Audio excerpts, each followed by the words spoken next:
Bienvenidos, queridos hermanos, a este su programa de Apologética Católica. Mi nombre es Fran Morera. En el día de hoy vamos a continuar nuestro estudio bíblico. En este caso estamos los profetas menores. Comenzamos el estudio del profeta Nahum. Pero como siempre nos ponemos en la presencia del Señor en el nombre del Padre, del Hijo y del Espíritu Santo. Amén. Y oramos.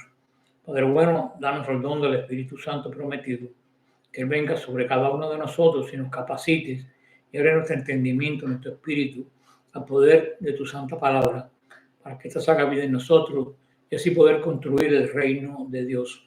Todo esto lo pedimos en nombre de Jesús, el Señor. Amén. Pues bien, queridos hermanos, como les dije la semana pasada, hicimos la introducción a Nahum. Vamos a comenzar el capítulo 1. Tiene un poco de lo que hablamos ya en la introducción, pero es un capítulo interesante. Así que comenzamos en nombre del Padre, del Hijo y del Espíritu Santo. Vamos a leer el versículo 1. Oráculo contra Nínive, libro de la visión de Nahum de Clos. Esto es una profecía, definitivamente lo dice aquí Nahum. En los profetas, una profecía es un mensaje pesado, de mucha importancia, pensado en el sentido de que produce tristeza o dolor. Masa proviene del verbo levantar, que se dice nasa, por lo que puede significar llevar o levantar la voz.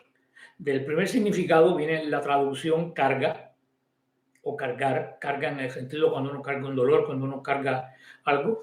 Y del segundo significado obtenemos la traducción de oráculo o expresión, así como se puede clasificar la profecía en Israel, donde el idioma hebreo está un poco prolífico en cuanto a palabras concretas a palabras que son abstractas, y utiliza muchas veces diferentes tipos de palabras, combinación de palabras para expresar algo que nosotros lo decimos con una sola y es más simple.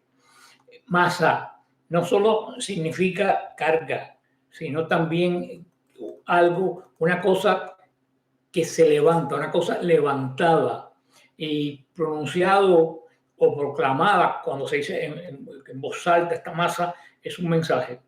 Es usado por los profetas para referirse a la revelación que ha recibido de Dios para entregar a cualquier pueblo en particular, que se ha visto a través de todos los profetas, tanto mayores como menores. Y esta masa, esta profecía, viene sobre Nínive, la capital del imperio asirio. Todos conocemos, lo dijimos la semana pasada, era Nínive. Ya la conocemos porque nuestro amigo Jonás predicó unos 100 años en esta capital y la capital se arrepintió. El llamado de Nahum fue dirigirse a una ciudad que había vuelto a caer en el pecado y estaba nuevamente lista para el juicio. Entre otras cosas, la profecía de Nahum nos muestra que Dios no solo trata a los individuos como individuos, sino que también que trata a las naciones como naciones. Tiene un trato para cada uno. Esta es la profecía que se establece más claramente que en ningún otro lugar. La verdad concerniente a la ira de Dios en su aplicación en cuanto a una nación, algo al conjunto de toda esta ciudad y la nación asiria. Las naciones, todas las naciones, sean cual sea, tendrán que rendir cuenta ante Dios. Todos sabemos que Nínive era una ciudad antigua, una ciudad famosa. Fue fundada por el primer dictador mundial, por Nimrod. Eso lo vemos en Génesis 10 y versículo 11. Desde los muros y de los palacios con inscripciones y relieves de Nínive, nos da todavía hoy en día de lo que queda un testimonio muy elaborado de una ciudad que floreció grandemente hasta su destrucción en el año 612 antes de Cristo. En consecuencia, los magníficos edificios, los diseños artísticos, los proyectos de abastecimiento de agua de Nínive han hecho que se compare a la antigua ciudad de Versalles, el lugar donde los reyes de Francia, Luis XIV, construyó afuera de París, que era una maravilla en cuanto a jardines y lagos, todo construido artificialmente. Un libro de profecía nos habla. Esto era más que un mensaje comunicado a Nahum en palabras o en frases de Dios, porque esto viene siendo como una visión que de alguna forma tiene Nahum. O sea que Nahum lo vio, no se lo dictaron. Cuando vemos la forma descriptiva en que Nahum escribe, entendemos que este libro registra lo que él vio en este tipo de profecía que es revelada en visión, no dictada en palabras, que la hemos visto en otros profetas también. Una visión que no es una aparición. Santa Teresa de Jesús aclara muy bien lo que es una visión. Dice que una visión es ver sin ver. O sea, ves algo, pero no está delante de ti. Lo ves intelectualmente, pero no lo tienes delante de ti. Sin embargo, Santa Teresa decía que esa visión interna era más cierta que si lo ves físicamente delante de ti. Esto venía experimentándolo todos los hombres de Dios, lo experimentaron Santa Teresa y tantos santos, y se lo siguen personas que están cerca de Dios hoy en día también de vez en cuando, pues, experimentándolo. En cuanto a Nahum, Zacarías, el profeta Isaías nos lo hizo que su nombre fuera conocido para nosotros en Isaías 2:1, donde dice el versículo: lo que vio Isaías, hijo de Amós, acerca de Judá y de Jerusalén. Isaías vio un mensaje y en cierto sentido Nahum también. Así que vemos que Isaías conocía a Nahum. Nahum tiene que haber existido, por lo tanto, contemporáneo o antes de Isaías. Posible que haya sido, yo creo que antes, porque ya el mensaje se había dado e Isaías lo conocía. Y el mensaje no corría por el pueblo enseguida que se daba. Pero lo cierto es que ya Nahum, ya Isaías lo menciona, lo cual quiere decir que siendo un profeta menor en cuanto al libro, nada más que tiene 3 capítulos, no es en cuanto a menor a importancia, dado que nada más y nada menos que el gran profeta Isaías lo menciona. Como le dije la semana pasada, no sabemos nada más acerca de Nahum o la ciudad de Elcos. El nombre Nahum, dijimos, es una forma abreviada del nombre Nehemías, que significa consuelo de Yahvé. Puede ser que Elcos estuviera en la región de Galilea, porque la ciudad de Cafarnaum, que está cerca de Nazaret, que todos la conocemos por ser el pueblo de Jesús, puede venir de ese nombre. Kefar quiere decir aldea, Cafarnaum quiere decir la aldea, el pueblo de Nahum. No estamos seguros si es de este Nahum, pero siendo una persona tan conocida, no dudaría que esta fuera la ciudad donde nació Nahum. Tampoco sabemos exactamente cuándo dio Nahum esta profecía. Sabemos que es alrededor de Isaías. Mencionó aquí la destrucción de la ciudad egipcia de No-Amón, conocida hoy en día por Tebas. Eso lo menciona en Nahum 3:8. Y Tebas cayó en poder de los egipcios en el año 663 a.C. Por lo que Nahum debe haber sido escrito después de este acontecimiento. Nínive fue destruida 50 años después de Tebas. Así que podemos decir que Nínive fue destruida alrededor del año 612. Es posible que Nahum también haya escrito durante el apogeo de poder de Nínive y vio en esta visión lo que venía sobre esta poderosa, conocida y famosa ciudad. Podemos decir que era como la Nueva York de esos tiempos. Vamos a ver el versículo 2 al 8 y dice así: un Dios celoso y vengador es el Señor. Vengador es el Señor y está lleno de furor. El Señor toma venganza de sus adversarios y guarda rencor contra sus enemigos. El Señor es lento a la ira, pero grande en poder. El Señor no deja a nadie impune. Camina en la tempestad y el huracán, y las nubes son el polvo de sus pies. Increpa al mar y lo seca. Desea todos los ríos, arideces en Basán y en el Carmelo. Se marchita la flor del Líbano. Ante él tiemblan los montes, las colinas se estremecen. En su presencia se levanta la tierra, el orbe y cuanto lo habitan. Ante su indignación, ¿quién se mantendrá en pie? ¿Quién podrá resistir el ardor de su ira? Su furor se propaga como un fuego. Las rocas se parten ante él. El Señor es bueno, refugio en el día de la angustia. Conoce a los que él se acogen, hasta en la riada arrolladora, pero acaba con sus adversarios. Aún en las tinieblas perseguirá a sus enemigos. ¿No? Palabras duras cuando siempre estamos hablando y viendo un Dios que se manifiesta casi siempre como el Dios de la misericordia, lento a la ira y abundante en misericordia. Aquí lo cambia, aquí dice lento a la ira pero poderoso, para que no se equivoquen. Nahum comienza la profecía de él considerando el carácter del Dios que trae tres juicios, trae varios juicios. Primero, él es el Dios celoso. Y uno puede decir, ¿cómo se puede decir que Dios es celoso? El celo de Dios es amor en acción. El celo de Dios es que se niega a compartir el corazón humano con cualquier otro rival, con cualquier otro Dios o ídolo. Y no porque sea egoísta y nos quiere solamente para él, sino porque sabe que de esa lealtad a él depende la vida moral nuestra y de nuestra sociedad. Esto es muy importante.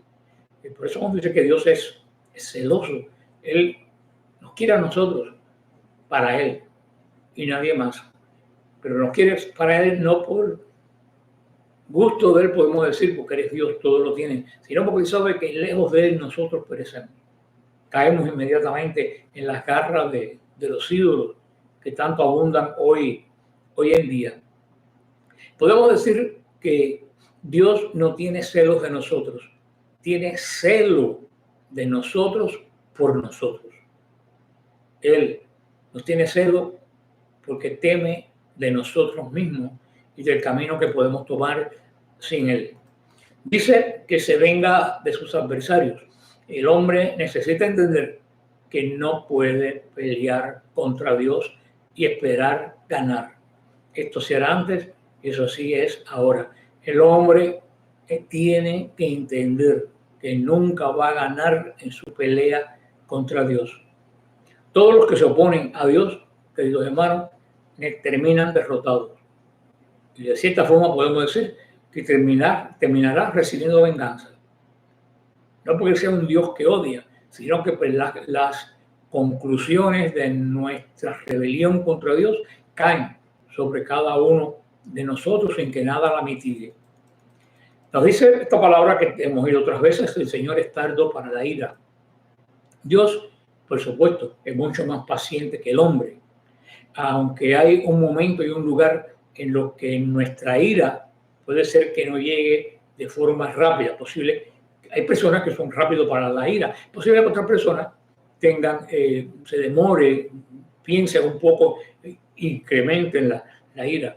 La espada de la justicia de Dios está en su vaina, está envainada, pero no está oxidada, porque la usa.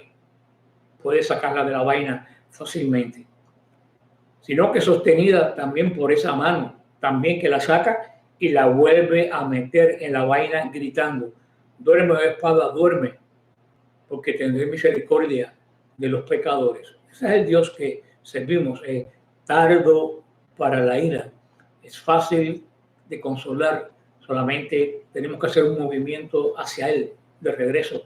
Inmediatamente Él olvida las ofensas. Siempre digo que nuestro Dios lo único que tiene malo es la memoria, tiene mala memoria. En cuanto nosotros nos arrepentimos, hacemos un movimiento de arrepentirnos, Él se olvida de todo lo que hemos hecho. Pero eso no quiere decir que no sea justo. Y Él es justo porque es grande en poder. Conocer el poder de Dios nos debe hacer confiar en su ayuda. Sabemos que Él nos puede ayudar. Es todopoderoso, todo lo puede. Y temer también su juicio, porque sabiendo que si es todopoderoso, Él nos va a juzgar a nosotros también con poder. Dios no es como un juez injusto que simplemente deja ir al culpable por un falso sentido de compasión. Si un juez del mundo sabe que alguien es culpable de asesinato, de robo, de lo que sea, y lo deja ir por compasión, esa no es justicia. Eso es injusticia. Va en contra de su identidad, de él mismo. No podemos simplemente esperar que Dios diga, todo está perdonado. Cuando alguien pasa de este mundo al otro sin el arrepentimiento de todo el daño que causó. El pecado debe rendir cuenta, siempre el pecado debe rendir cuenta, porque Él no tendrá por inocente al culpable. Él no es un juez inicuo. Tenemos que grabar esto en nuestra mente. Nuestro Dios no va a tener jamás por inocente a alguien que sea realmente culpable y no se haya arrepentido, no haya cambiado de vida, no esté angustiado por el mal que causó. Porque si no lo está, sigue siendo intrínsecamente perverso, malo. Nunca el Señor ha perdonado un pecado impune. Siempre, ni en todos estos días, ni en toda la historia, Él no ha borrado un pecado que no ha sido arrepentido sin que tenga su consecuencia. Que puede llamar consecuencia o también podemos llamar castigo. Hoy en día tratamos de ablandar a Dios a llegar a ser acuamorfo, que sinceramente parece más un abuelo que tiene esclerosis que otra cosa. Sí, puede venir consecuencia, pero puede venir castigo a nuestra rebelión. ¿Por qué? Porque Él es justo. Y una persona justa tiene que dar a lo bueno, bueno, y a lo malo tiene que dar la corrección o el castigo si no hay arrepentimiento correspondiente. Dice que el poder de Dios también es tan grande que controla las fuerzas más poderosas conocidas por el hombre. Una gran tempestad, un tornado, un torbellino, no es nada para Dios, porque Él marcha en el medio de toda la naturaleza. Cuando se resiste a Dios lo suficiente y se le rechaza con fuerza suficiente, hermano, créeme, llega el juicio.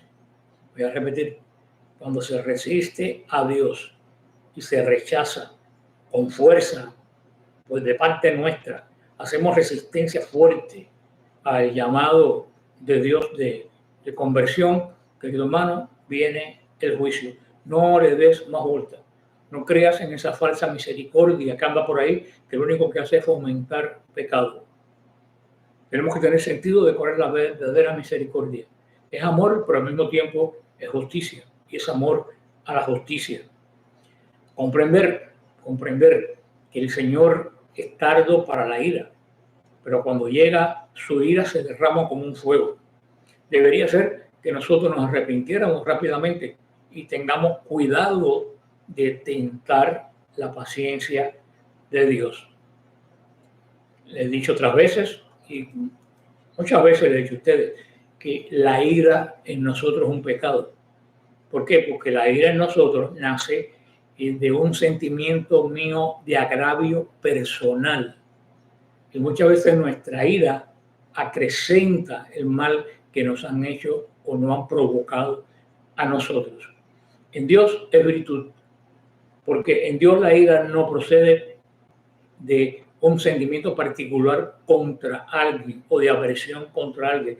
La ira de Dios surge porque Él rechaza todo lo que es malo, todo lo que es pecado. Y ese Dios rechazar lo que es malo, lo que es pecado, eso es lo que constituye la ira de Dios. Que vuelvo a repetir, a la larga es justicia. También nos dice que el Señor es fuerte, es bueno, fortaleza en el día de la angustia. Muchos salmos dicen eso y a mí me encanta. Los que aman y confían en el Señor ven la bondad de Dios. Y no solo ven la bondad de Dios, encuentra protección de su debilidad en su fortaleza. En momentos de angustia, cuando somos débiles, cuando estamos por el piso, eres la única roca sobre la cual nos podemos parar. Es la única fortaleza. El Señor siempre nos dice que no solo un día, ni una semana, ni un mes. Dios nunca permitirá que un alma que se ha arrepentido caiga en manos del enemigo. Siempre hay reposo para nuestros dolores, porque eres compasivo y misericordioso, aunque es justo. Y dice también aquí una cosa muy interesante, dice que Él conoce a los que en Él confían. El Señor no solo conoce en el sentido de identificación, sino también en el sentido de relación. La confianza implica relación. Cuando hay confianza, siempre se establece una buena relación. Y el Señor conoce en los que Él confía. Luego, entonces, confiar en Dios es establecer una relación con Él. Una vez más, mis hermanos, esta palabra conocer aquí significa comunión de amor entre Él y yo. No solamente conocerlo intelectualmente y saber la Biblia de memoria y saber que eres bueno, no. Y tener en nuestro corazón este amor hacia Él porque sabemos que Él es bueno, que es santo, que es misericordioso. El Señor nos conoce, de eso tú no tengas duda. Lo dice, aunque nos escondamos en una mina en el fondo de la tierra, Él nos ve y nos conoce.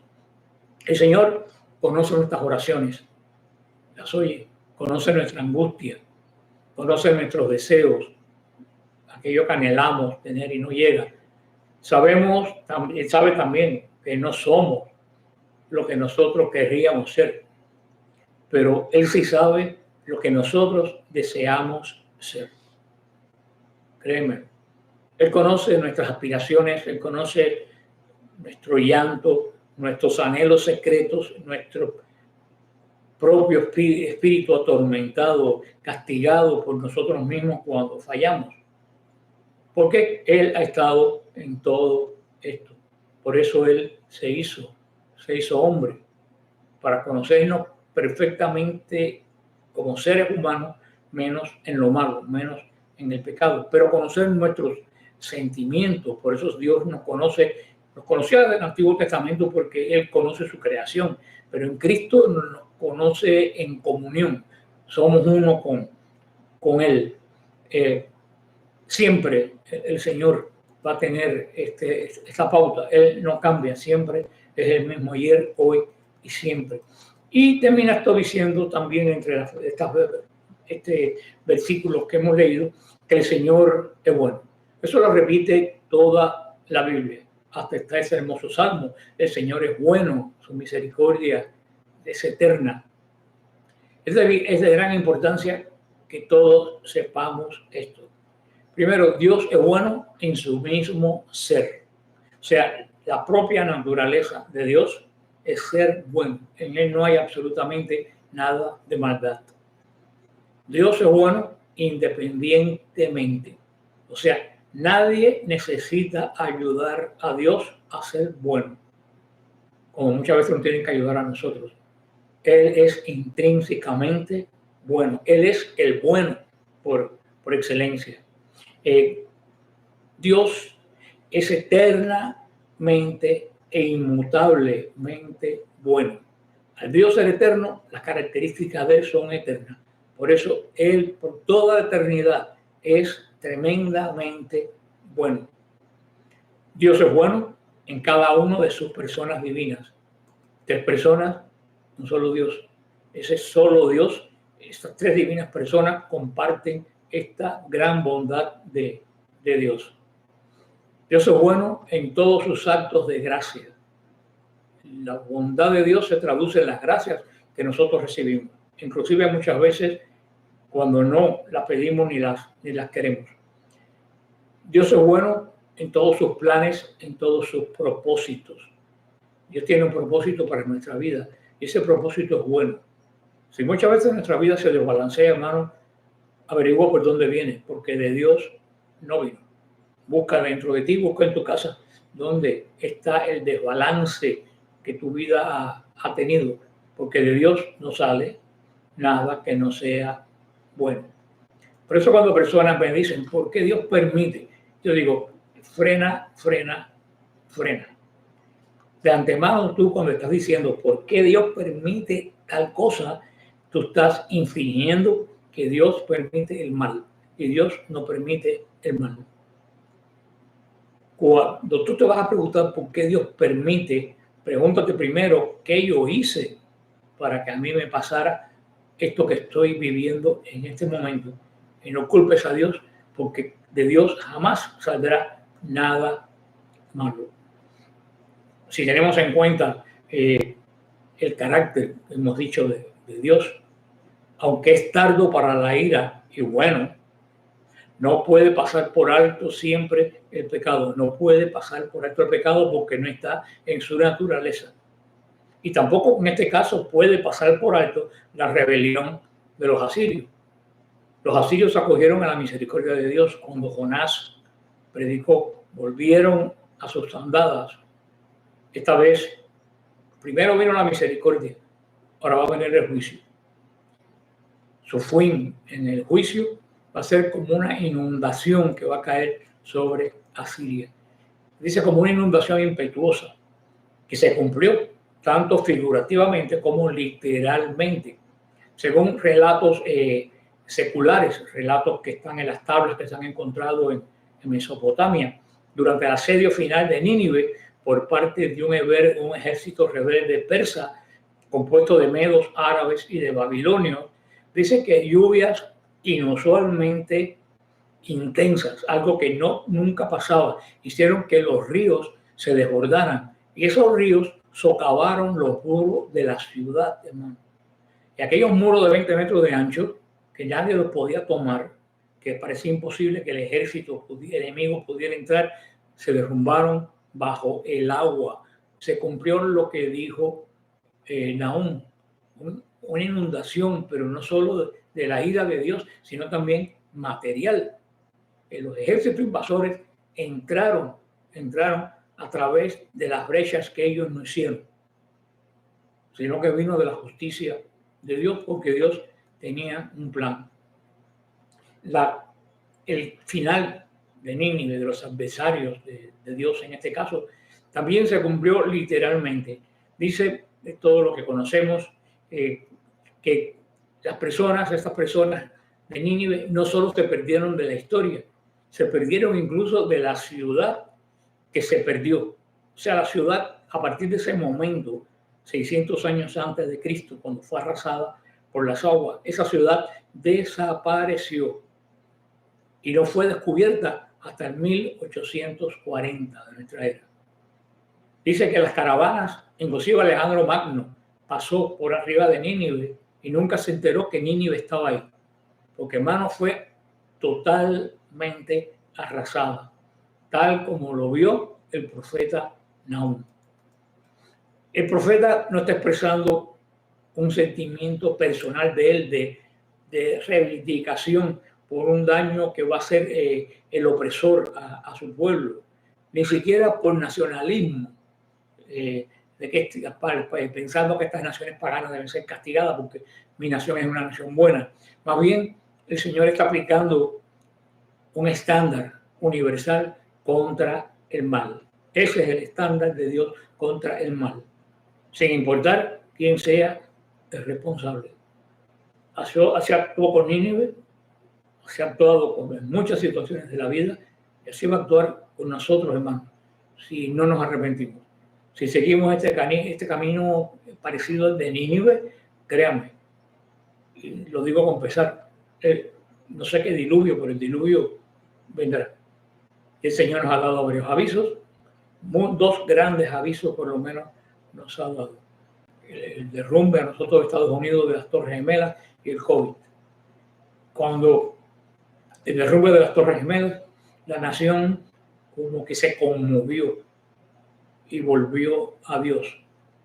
Inclusive en la altiva Nueva York, todas las iglesias estaban abarrotadas de personas de rodillas, clamando a Dios cuando el 9/11.